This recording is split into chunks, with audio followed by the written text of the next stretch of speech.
हद में रहकर कभी कामयाबी हासिल नहीं हो सकती। कामयाबी यदि हासिल करना है तो हद से गुजरना पड़ता है।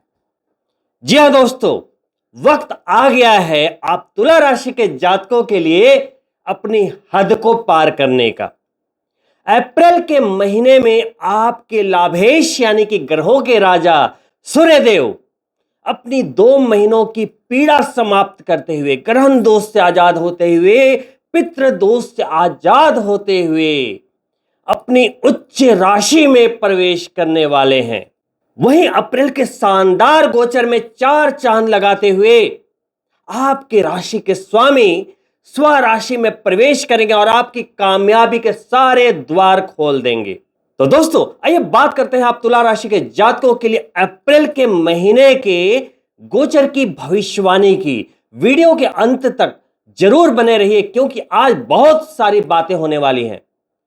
गोचर में बन रहे शुभ फलों का, ग्रहों की उच्च राशि का, राजयोगों का भी फल कुछ जातकों को क्यों नहीं मिल पाता, वहीं कुछ लोग मालामाल बन जाते हैं, सफलता प्राप्त कर लेते हैं, वहीं कुछ लोग संघर्षों से जूझते रहते हैं। आखिर क्यों ऐसा होता है, इनकी उपायों पे भी आज मैं चर्चा करूंगा। वहीं शनि अभी अस्त चल रहे अप्रैल में ही उदित होंगे। देवगुरु बृहस्पति मार्गी होते हुए बहुत ही शानदार बैलेंस निर्मित कर रहे हैं। तो कई पॉइंट्स पे आज के इस वीडियो में हम चर्चा करेंगे। तो बिना किसी विलंब के आइए प्रारंभ करते हैं। नमस्कार मित्रों, मैं डॉक्टर मुकेश एक बार फिर से आप सभी दर्शकों का हार्दिक अभिनंदन करता हूं आपके चैनल एस्ट्रो नक्षत्र 27 पर। और दोस्तों, आज मैं उपस्थित हूं आप तुला राशि के जातकों के लिए संपूर्ण भविष्य फल लेकर अप्रैल महीने का। दोस्तों, अप्रैल के महीने में शानदार गोचर है, 4 गोचर हैं। अप्रैल के महीने में जहां आपके लाभ भाव के स्वामी, जहां से आप लाभ की प्राप्ति करते हैं, धन कमाते हैं, दौलत कमाते हैं, प्रतिष्ठा कमाते हैं, जीवन का हर सुख कमाते हैं, वहां के स्वामी वर्ष के सर्वश्रेष्ठ स्थिति में केंद्र भाव में आपके 7वें भाव में गोचर करेंगे, जिसे बिजनेस का भाव कहते हैं, वैवाहिक जीवन का भाव कहते हैं, केंद्र भाव कहते हैं। जब भी सूर्यदेव अप्रैल से मई के महीने तक वहां अपनी उच्च स्थिति में रहते हैं तो आपकी जिंदगी के सर्वश्रेष्ठ लाभों को आप तक पहुंचाने में पूरी आपकी मदद करते हैं। दोस्तों, जैसा कि आप जानते हैं कि सूर्यदेव जनवरी से ही पीड़ित रूप में गोचर कर रहे थे, जिसके कारण काफी असंतुलन की स्थितियां रही। मकर संक्रांति के समय से ही मकर राशि में प्रवेश, शनिदेव की राशि में प्रवेश, फिर कुंभ राशि में जाते के साथ ही राहु के साथ ग्रहण दोष में फंसना, और अब शनिदेव के साथ पितृ दोष में रहना। अभी भी अप्रैल के महीने में 14 अप्रैल तक ये अपने पुत्र शनिदेव के साथ ही है, लेकिन अप्रैल महीने का जो टर्निंग पॉइंट है वो है 14 अप्रैल। डेट नोट कर लीजिएगा। आपकी जिंदगी में जितनी भी परेशानियां चली आ रही है, चाहे कर्जे हो, लिटिगेशन का मामला हो, मान सम्मान की हानि हो, धन की रुकावट हो, प्रमोशन की रुकावट हो, नौकरी में अस्थिरता हो, कोई भी वाद विवाद हो, सब कुछ बैलेंस्ड हो जाएगा। क्योंकि सूर्यदेव जब स्वस्थ रूप में आते हैं तो सारे ग्रहों की जो रिजल्ट देने की क्षमता होती है, शुभ फलों को देने की जो क्षमता होती है, वो चमक उठती है, निखर उठती है। और ये सिर्फ स्वस्थ ही नहीं हो रहे, अपनी उच्च राशि में भी आएंगे, जो कि वर्ष की सबसे सर्वश्रेष्ठ स्थिति मानी जाती है। दोस्तों, अप्रैल के महीने में पहले ही गोचर के रूप में 2 अप्रैल को ही मंगल देव, जो आपके धनेश होते हैं, धन भाव के स्वामी, और जहां सूर्यदेव उच्च के होंगे यानी 7वें भाव के स्वामी, नियंत्रण करता, तो वो आपके 6ठे भाव में प्रवेश करेंगे, जो शास्त्रों के अनुसार बहुत ही शुभ गोचर बताया गया है मंगल देव के लिए। दोस्तों, वहां पहले से शनि देव भी उपस्थित है, सूर्य देव भी उपस्थित है और वो अपनी मित्र राशि में प्रवेश करेंगे। दो तरह की बातें होंगी। चूंकि मित्र राशि है डिस्पोजिटर, बहुत ही बढ़िया पोजीशन में, मार्गी स्थिति में देवगुरु बृहस्पति आपके त्रिकोण भाव में ही गोचर कर रहे हैं। आपके ऊपर जो भी एडमिनिस्ट्रेशन है, पूरा जो तंत्र है, वो सूर्यदेव के अधीन है। तो यहां पर नौकरी में बहुत ही अच्छी स्टेबिलिटी आएगी। जिनकी नौकरी नहीं थी उन्हें नौकरी प्राप्त हो सकती है, क्योंकि सूर्यदेव भी वही है। नौकरी के कारक शनिदेव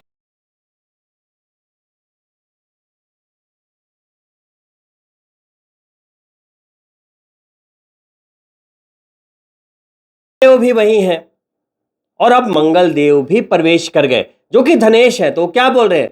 धन का लाभ दूंगा, रोगों से मुक्ति दूंगा। मंगल देव भी राहु और शनि की तरह शत्रु हंता होते हैं, तो छठे भाव में गए तो शत्रु कमजोर पड़ेंगे। आपकी स्वास्थ्य में कोई भी समस्या थी वहां पे सुधार होने के चांसेस बनेंगे।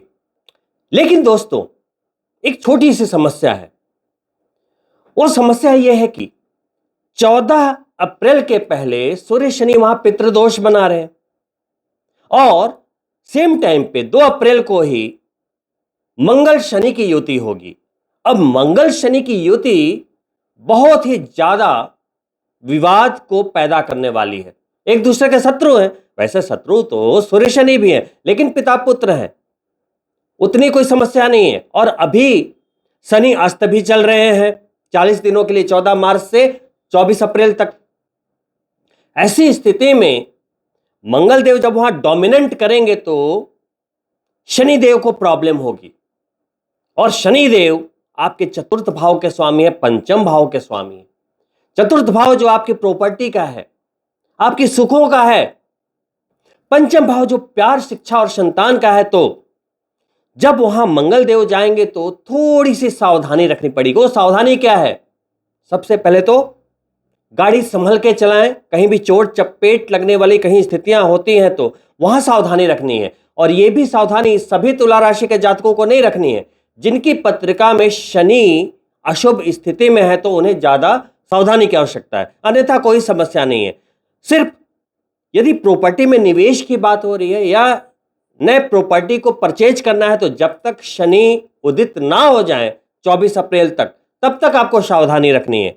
वहीं प्यार के मामलों में थोड़े बहुत विवाद की संभावना अवश्य है। तो कोई भी मामले हो तो थोड़ी समझदारी से, विनम्रता से संभालें। बहुत जल्दी एग्रेशन में ना आए, बहुत ही जल्दी संबंधों को तोड़ने की बात ना करें, ब्रेकअप ना करें। अगर आप कुछ समय तक अपने आप को संभाल लेते हैं तो स्थितियां आपके लिए फिर से अनुकूल हो जाएंगी। दोस्तों, भले ही मंगल शनि की युति आपको 10 से 15% समस्या दे सकती है, लेकिन पंचम भाव में जो अभी अंगारक दोष में थे उससे बहुत ही बेहतरीन स्थिति है। यानी कि यह गोचर आपके लिए लाभकारी ही है। वहीं दूसरे गोचर के रूप में फिर से एक और दोष समाप्त करते हुए बुध देव भी पंचम भाव से छठे भाव में चले आएंगे। जड़ तो दोष बना हुआ था, वो तो समाप्त होगा ही। अब राहु अकेले हो जाएंगे वहां। देवगुरु बृहस्पति की 9वीं दृष्टि तो उनके ऊपर आ ही रही है। वो त्रिकोण बिल्कुल पवित्र हो जाएगा, और जब कोई त्रिकोण बिल्कुल पवित्र हो जाता है तो लक्ष्मी प्राप्ति की संभावनाएं बहुत बढ़ जाती है, और उस भाव के कारक तत्व तो एक्टिवेट हो जाते हैं। अब वहां राहु बैठा है तो प्यार के मामलों में सफलता, शिक्षा के मामलों में सफलता, संतान को सफलता, संतान के मामलों में सफलता, संतान के भाग्य में बढ़ोतरी, बहुत सारी चीजें संभावित हो जाएंगी। और राहु अकेला हो जाएगा। राहु केतु एक्सिस बिल्कुल क्लियर है अभी, तो एक राजयोग की तरह वो काम करेगा और धन प्राप्ति के कई योगायोग बनाएगा। वहीं बुध देव छठे भाव में प्रवेश तो कर चुके हैं, लेकिन यदि आप ध्यान दें तो 12 नंबर की राशि यानी कि मीन राशि उनकी नीच राशि है। नीच पड़ेंगे तो कहीं ना कहीं भाग्य में थोड़ी सी कमी आप महसूस करेंगे। तो जब तक वो अस्त रहेंगे, हर तरह के आर्थिक लाभ के लिए आपके काम बनते रहे, कोई समस्या ना आए, फाइनेंस में कोई समस्या ना आए। गणपति भगवान की आराधना करते रहें और बुध देव के बीज मंत्रों का जाप करते रहें। दोस्तों देखिए, यही तो तख्ता पलट है। कोई ग्रह उच्च राशि में जाता है, कोई नीच का हो जाता है। इसी को बैलेंस करना हमारी सफलताओं को तय करता है। जो सारे ग्रह हैं, वो सारे के सारे ग्रहों की आवश्यकता हमें है। जैसे आप म्यूजिक सुनते हैं, गाने सुनते हैं, तो उसमें एक रिदम का होना आवश्यक है। और रिदम को बनाने के लिए भी सभी एक लय में हो कोई जरूरी नहीं है, लेकिन उसका संतुलन अनिवार्य है, कॉम्बिनेशन। तो यदि आप भी ग्रहों के कॉम्बिनेशंस को बनाकर चले गोचर के अनुसार, तो आप हर सफलता के हकदार होंगे। जैसे सूर्य जो है, ग्रहों के राजा जो हैं, हमारी आत्मा का नेतृत्व करते हैं, मान सम्मान है, कॉन्फिडेंस है। चंद्रमा क्या है? आपका जीपीएस, क्या करना है क्या नहीं करना है। मन, चंद्रमा मन सो जाते। मंगल क्या है? आपका शौर्य, रिस्क लेने की क्षमता। बुध क्या है? बुद्धिमता, सोचने की क्षमता, व्यापार करने की क्षमता, टैलेंट। बृहस्पति क्या है? विचार, सद्बुद्धि, सद्विचार। बीज है, जो आइडियाज आते हैं कि अरे ये आइडिया आ गया, वो आइडिया आ गया, चलो ये स्टार्टअप करते हैं। वो कौन देता है? गुरु। शुक्र क्या है? भौतिक सुख, संसाधन, भौतिक सुख, इंद्रियों का सुख, हर तरह के प्लेजर ये शुक्र देते हैं। आकर्षण, जिंदगी में जो एक रस होती है ना, जो प्यार है, जो एक आपकी जिंदगी को खूबसूरत बनाती है, आपके सोल को तृप्त करती है, वो है शुक्र। शनि क्या है? कर्म, कठोर, क्योंकि मेहनत ही सब कुछ है दुनिया में। कहते हैं ना, बचपन से सुनते आ रहे हैं कि मेहनत के बिना कुछ नहीं होता। मेहनत यानी शनि, कठोर, परिश्रम, कर्म। तो गुरु से विचार निकलते हैं, शनि बोलता है कर्म करो, मेहनत करो। राहु केतु आग में घी डालने का काम करते हैं। तो जब ये ग्रह ऊपर नीचे जाते हैं, तो हमें जैसे गाने को कंपोज करते हैं ना, वैसे अपनी जिंदगी में भी वैसे ही संतुलन बनाने की आवश्यकता होती है। जैसा कि अभी आपने देखा होगा कि देवगुरु बृहस्पति मार्गी हो गए। आपको आइडिया आ जाएंगे कि चलो स्टार्टअप करते हैं। सूर्यदेव उच्च के हैं, कॉन्फिडेंस भी रहेगा, यस।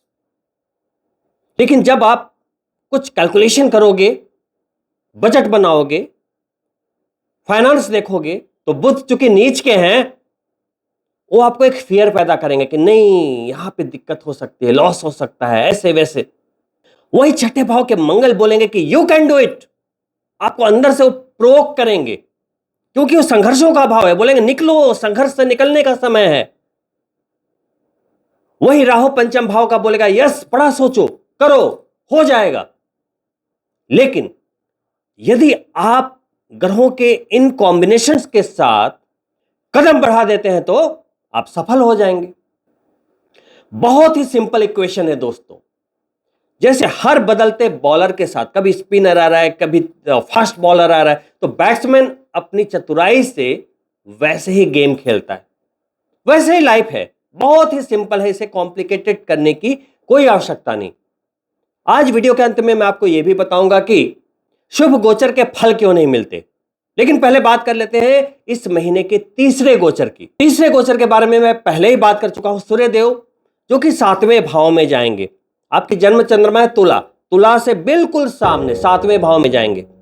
वैवाहिक जीवन का भाव है। देखिए, सूर्यदेव ग्रहों के राजा भी हैं और अग्नि तत्व प्लैनेट है। 7वें भाव में जब भी जाते हैं, तो वैवाहिक जीवन में थोड़ी सी कहीं ना कहीं वाद विवाद की संभावना बन सकती है। यदि आपके रिश्ते बहुत अच्छे, स्मूथ हैं, बहुत बढ़िया कॉम्बिनेशन है, तो ये गोचर भी आपका कुछ नहीं बिगाड़ सकती। लेकिन कुछ रिश्ते ऐसे चल रहे हैं जहां पहले से ही असंतुलन की स्थिति है, तो सूर्यदेव का ये गोचर होते ही, क्योंकि सूर्य उच्च राशि में भी रहेंगे, बहुत ही ज्यादा गर्मी रहेगी 7वें भाव में, तो अपने रिश्तों को संभाल कर चले, बहुत ज्यादा एग्रेशन में ना आए। लेकिन सूर्यदेव की यह स्थिति तुला राशि के हर बिजनेसमैन के लिए बिल्कुल अमृत के समान है। बिजनेस के भाव में लाभ के स्वामी का उच्च होना बहुत ही जबरदस्त बात है। बिजनेस में अपने जीवन की सबसे शानदार उपलब्धियों को देख पाएंगे, लेकिन आपके प्रयास भी वैसे ही होने चाहिए, जबरदस्त। 14 अप्रैल के पहले नौकरी पेशा लोगों के लिए शानदार, और 14 अप्रैल के बाद तुला राशि के व्यापारियों के लिए, बिजनेसमैन के लिए जबरदस्त लाभकारी गोचर। और अप्रैल के अंतिम गोचर के रूप में आपके राशि के स्वामी जो कि 7वें भाव में गोचर कर रहे थे, वो 19 अप्रैल को अष्टम भाव में लेकिन अपनी स्वराशि वृषभ में प्रवेश करेंगे। और कोई भी ग्रह स्वराशि में हो, उच्च राशि में हो, बढ़िया ही फल देता है। दोस्तों, शुक्र देव ही एक ऐसे प्लैनेट हैं जो शास्त्रों के अनुसार अष्टम भाव में भी इनका गोचर शुभ माना गया है। जब भी अष्टम भाव में शुक्रदेव जाते हैं तो कहते हैं धन समृद्धि में वृद्धि, दुखों का अंत और कामयाबी ही कामयाबी। ये शास्त्रों में लिखे कीवर्ड्स हैं। तो दोस्तों, कुल मिलाकर अप्रैल महीने के सारे गोचर लाजवाब हैं। सिर्फ बुध देव नीच के हुए हैं, लेकिन वो मैटर नहीं करता, क्योंकि जब सूर्य देव यानी कि ग्रहों के राजा उच्च होते हैं तो सारे ग्रह बहुत ही अच्छे रिजल्ट देते हैं। कोई बहुत ज्यादा गंभीर चिंता की बात नहीं है। आइए अब बात करते हैं सबसे गंभीर मुद्दे पर। हर महीने आप सुनते आ रहे होंगे कि आज ये राजयोग बन गया, आज सस राजयोग बन गया, आज रोचक राजयोग बन गया, आज मालव्य राजयोग बन गया। लेकिन कुछ लोगों को समय की सुंदरता का पता ही नहीं लगता। कुछ लोग करोड़ों में खेलते हैं और कुछ लोग संघर्षों में पड़े रहते हैं। अब जैसे सूर्य उच्च के हो गए, ये फैक्ट बात है, तो कोई करोड़ों कमा लेंगे, कोई लाखों कमाएंगे, कोई हजारों ही कमा पाएंगे। तो ये भेदभाव क्यों? तो ये भेदभाव गोचर का नहीं है। गोचर तो 100% वैसे ही है। अब आपकी जो जन्म पत्रिका होती है वो होती है रिसीवर। वो 10% के लिए बनी है, 20% के लिए बनी है, 100% के लिए बनी है, वो आपकी पत्रिका तय करती है। उसको बढ़ाना घटाना भी आपके हाथ में भगवान ने छोड़ दिया है। लेकिन पत्रिका देखो तो सही, चेक तो कराओ पत्रिका। अब मान लो आपने पत्रिका देखी, तो अभी मैं सूर्यदेव का ही एग्जाम्पल लेकर आपको समझाता हूं। अब वहां पे अगर जैसे सूर्यदेव मेष राशि में गए, तो आप अपनी कुंडली में देखो कि मेष राशि के कितने अष्टक वर्ग बिंदु है, पॉइंट्स कुछ लिखे हुए होते हैं। 20 हैं, 25 हैं, 30 हैं, 40 हैं। अगर वहां पे मेष राशि में जहां नंबर 1 लिखा है 30 के ऊपर पॉइंट है, तो यह गोचर आपको बेहद अच्छे रिजल्ट देकर जाएगा। 35 है, 40 है तो एकदम सुपरहिट। वहीं अगर 30 के नीचे है, 25 है, 20 है, तो आपको एवरेज रिजल्ट मिलेंगे। लेकिन 20 से भी नीचे है मामला, तो फिर मामला सीवियर कंडीशन में आ जाता है। फिर आपको कुछ नहीं मिल पाएगा। एक तो अष्टक वर्ग से आप पहचान सकते हैं, वहीं एक भिन्नाष्टक होता है कि सिर्फ सूर्य देव के पॉइंट देखें। अब वहां पे 2 है, 3 है, 4 है, 5 है, 6 है, 7 है, तो यदि 4 के ऊपर भिन्नाष्टक में सूर्य के पॉइंट है तो रिजल्ट मिलेंगे, बढ़िया सफलता मिलेगी, कामयाबी मिलेगी, सब कुछ। लेकिन 4 के नीचे है तो फिर वहां पे मुश्किल हो सकती है, फिर आपको मैनेज करना पड़ेगा। अब ऐसा क्यों होता है? देखिए, हमारी जो पत्रिका बनती है जन्मों जन्मों में किए गए कर्मों के प्रारब्धों के अनुसार बनती। अब देखिए, पिछले जन्मों में जो अच्छे अच्छे कर्म करते हैं उनका जन्म अच्छे घरों में होता है, समृद्ध घरों में होता है, अच्छी शिक्षा मिलती है, अच्छी कामयाबी प्राप्त करते हैं, अच्छी मानसिकता लेकर पैदा होते हैं। अच्छी पत्रिका होगी तो अच्छी मानसिकता होगी। वहीं कुछ लोग जिनके कर्म पिछले कई जन्मों में खराब रहे और इस जन्म में झेलना है, तो उनका जन्म ऐसे घरों में हो जाता है जो कहते हैं ना कि भाई हमारी नौकरी की पोस्टिंग वहां हो गई, एक जगह बहुत पैसे कमाने के चांसेस हैं और एक जगह तो बिल्कुल मतलब ऐसी पोस्टिंग है कि वहां पे तो कोई जाना ही नहीं चाहता, और कुछ ऐसी पोस्टिंग होती है जहां लोग पैसे देकर भी जाना चाहते हैं। तो वैसा ही कुछ है, भगवान की लीला भी वैसी है कि हम अच्छे अच्छे जब कर्म करते हैं तो हमारी जो पोस्टिंग है वो भी एकदम बढ़िया होती है, एकदम सिल्वर स्पून के साथ। और कर्म यदि एवरेज थे तो एवरेज घरों में, और कर्म बहुत गंदे थे, बुरे थे तो कहीं झुग्गी झोपड़ी में। वहां आपका नियंत्रण नहीं है। कहां पैदा होना है यहां आपका नियंत्रण थोड़ी है। तो देखिए, सिंपल सी बात है कि प्रारब्ध के अनुसार पत्रिका बनी है। पॉइंट पे आते हैं। देखिए, अब सूर्यदेव उच्च के हुए, किसी की पत्रिका में मान लो सूर्यदेव पत्रिका में भी उच्च के हैं तो आपको 100% रिजल्ट मिलेगा। लेकिन आपकी पत्रिका में सूर्यदेव एवरेज है, मेष राशि में नहीं है, एवरेज है, मिथुन राशि में है, कर्क राशि में है। लेकिन मान लो किसी की पत्रिका में वो तुला राशि में यानी कि नीच राशि में है, तो यहां पे उच्च के हुए तो आपको परिणाम जहां 100% मिलने चाहिए थे 50% मिलेंगे। और जिनकी पत्रिका में वो दोष बनाकर बैठे हुए, पितृदोष, ग्रहण दोष, वैसे हालात में आपको रिजल्ट 10 से 20% मिलेंगे। आप समझ गए क्यों भेदभाव है। तो जिनकी पत्रिका में समस्या है वो चाहे कितने भी हाथ पैर मार ले, बड़ी मुश्किल से सफलता मिलती है। अब बात आती है कि इसे ठीक कैसे करें। तो पहले अपनी पत्रिका चेक कीजिए, फिर देखिए कि दोष है तो पहले दोष उन्मूलन कीजिए। ऋषि महर्षियों ने जब इतनी बड़ी एस्ट्रोलॉजी बनाई, शास्त्र बनाया, तो उसके उपाय भी लिखे। दोष बताए तो उपाय भी बताए।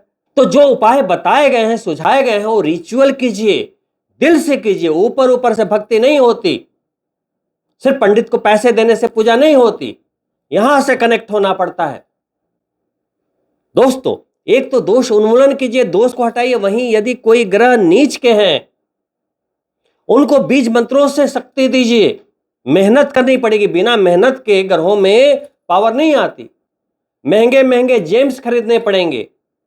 बता दिया कि एकदम रूबी लो, बढ़िया क्वालिटी का। आप जाकर कहीं ऐसे कबाड़ी से खरीद कर ले आए, ऐसे ही 5, 10, 15, 20 हजार रुपए में, और बोल रहे हमने तो रूबी पहन रखा, रिजल्ट ही नहीं मिलता। तो भाई जेम्स है, जेम्स यानी बहुमूल्य रत्न, सस्ते में नहीं मिल सकता, तो वहां पैसे लगाने पड़ते हैं। मंत्र करने में मेहनत और एक जो कहते हैं ना बिल्कुल बैलेंस माइंडसेट चाहिए। ये नहीं कि परेशान है जैसे तैसे कर लिया मंत्र, नहीं। हर चीज का नियम है। जितनी मात्रा में वो मंत्र करने हैं, एक सही समय पे, फिक्स समय पे वो मंत्र कीजिए, बिल्कुल शांति से। पूरी जो मंत्र की जो शक्ति है कि भाई इतने मंत्र करने हैं तो उतने ही मंत्र कीजिए, तब फायदा होता है। इस तरह से जब आप ग्रहों को आप अपनी कुंडली के अनुसार समझते हुए जब पावर देते हैं तो आपको हर गोचर के पूर्ण रिजल्ट मिलते हैं। मैंने सूर्यदेव के लिए बताया, वैसे ही कोई भी संबंधित ग्रह अगर योगा योग राजयोग बनाए, अगर उसके पूरे रिजल्ट चाहिए तो आपको मेहनत तो करनी ही पड़ेगी, पूजा पाठ तो करना ही पड़ेगा, वो भी भक्ति भाव से। अब देखिए, जून के महीने में 13 वर्षों के बाद देवगुरु बृहस्पति उच्च राशि में जाकर आप तुला राशि के जातकों के लिए आपके करियर वाले भावों में हंसराज योग बनाएंगे। सोचो कितने लोगों की जिंदगियां बदलने वाली है इस वर्ष। कम से कम मैं यदि अंदाजा लगाऊं तो 60% लोगों की जिंदगियां तो बदलेंगी ही बदलेंगी। बाकी के 40% वैसे लोग होंगे जो कि जोर ही नहीं लगाएंगे। अभी समय है। अपनी पत्रिका देखिए, यदि देवगुरु बृहस्पति अशुभ हैं तो पहले शुभ कीजिए। देखा अपने पत्रिका में कि वो अशुभ हैं तो हर बृहस्पतिवार को हल्दी का दान, पीले चने की दाल का दान, आध्यात्मिक होना, विष्णु भगवान की पूजा करना, 16 बृहस्पतिवार के व्रत करना आपने प्रारंभ कर दिया तो शुभ हो गए। और पहले से यदि शुभ है, बलहीन है तो उन्हें पावर दीजिए। पुखराज सूट करता है तो पुखराज पहन लीजिए। जैसे ही हंस राजयोग बनेगा आपकी जिंदगी भी एकदम जंप करेगी हाई लेवल पर। लेकिन आपने पत्रिका में कमजोरी छोड़ दी तो कैसे काम होगा। जिन्हें मेरी बातें समझ में आ रही है बहुत बढ़िया बात है, जिन्हें मेरी बात समझ में नहीं आई किसी एस्ट्रोलॉजर से बात कीजिए और जो जो बातें मैंने बताई हैं उसे नोट कर लीजिए एक बार बढ़िया से तसल्ली से बैठकर, और उनके उपायों के साथ चलते रहिए।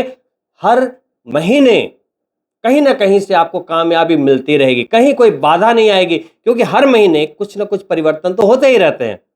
लेकिन दोस्तों, एक बात कॉमन है कि जब भी किसी भी ग्रह के उपाय करें तो बिल्कुल दिल से करें, भक्ति भाव से करें। भगवान को जब पुकारे तो यहां से पुकारे, दिखावे के लिए बिल्कुल ना पुकारे।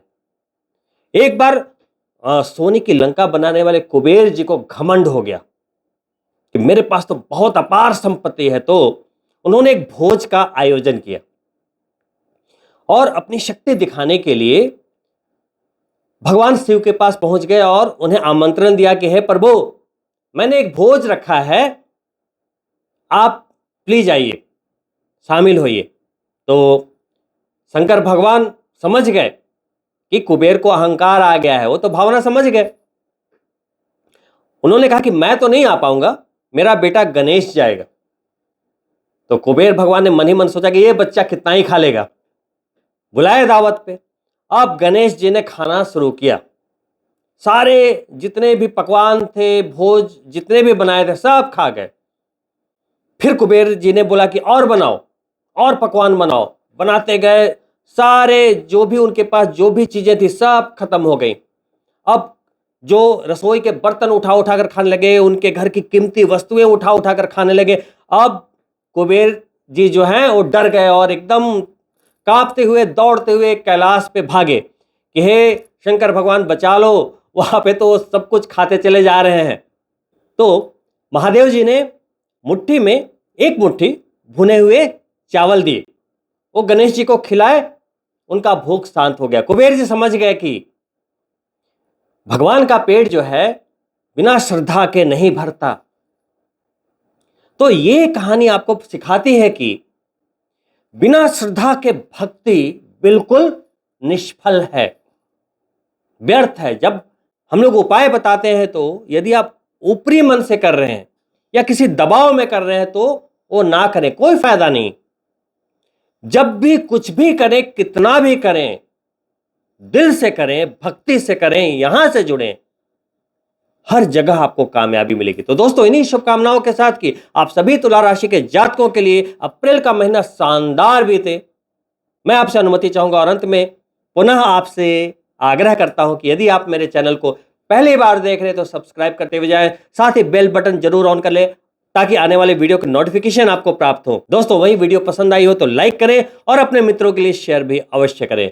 बहुत ही जल्द मिलता हूं दूसरी वीडियो में, तब तक के लिए नमस्कार मित्रों।